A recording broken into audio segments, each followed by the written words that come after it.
J'avais immigré ici pour gagner plus d'argent et pour être plus libre. Mais ma vie se résumait en fait à travailler et à dormir. Parfois, je me disais, c'est pas pour ça que je suis venue ici. C'est pas la vie que j'espérais. Mais qu'est-ce que je pouvais y faire? La vie que j'avais ne m'apportait pas le vrai bonheur. La sœur de mon mari a commencé à m'emmener aux réunions avec elle. Les frères et sœurs étaient très accueillants. Ma femme a commencé à étudier la Bible en premier. Je voyais bien que ça la rendait de plus en plus heureuse. Et ça m'a donné envie d'étudier avec la personne qui lui enseignait la Bible.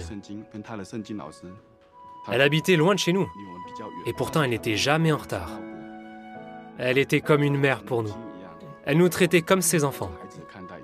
Notre étude nous apprenait plein de choses. On progressait bien. Mais on n'imaginait pas la terrible épreuve qui nous attendait.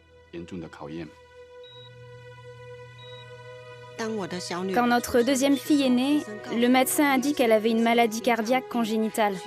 Elle devait être opérée d'urgence. Pendant cette épreuve, les frères et sœurs ont toujours été là pour nous. Ils nous ont aidés à trouver un chirurgien, ils nous ont servi d'interprètes. Pourtant, on n'était même pas encore baptisés. Le jour de l'opération, un ancien de notre assemblée et sa femme sont venus nous chercher en voiture et nous ont amenés à l'hôpital. Ils sont restés avec nous jusqu'à ce que l'opération soit finie. Un autre couple est venu à l'hôpital pour nous apporter à manger. Et une sœur s'est occupée de ma fille aînée.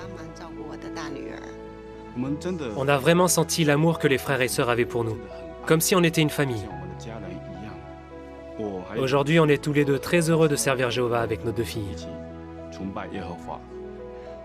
J'ai compris que quand les frères et sœurs nous montrent leur amour, en fait, ils imitent Jéhovah. C'est ce qui m'a convaincu qu'on est dans son organisation. C'est ça la vie qu'on a toujours cherchée.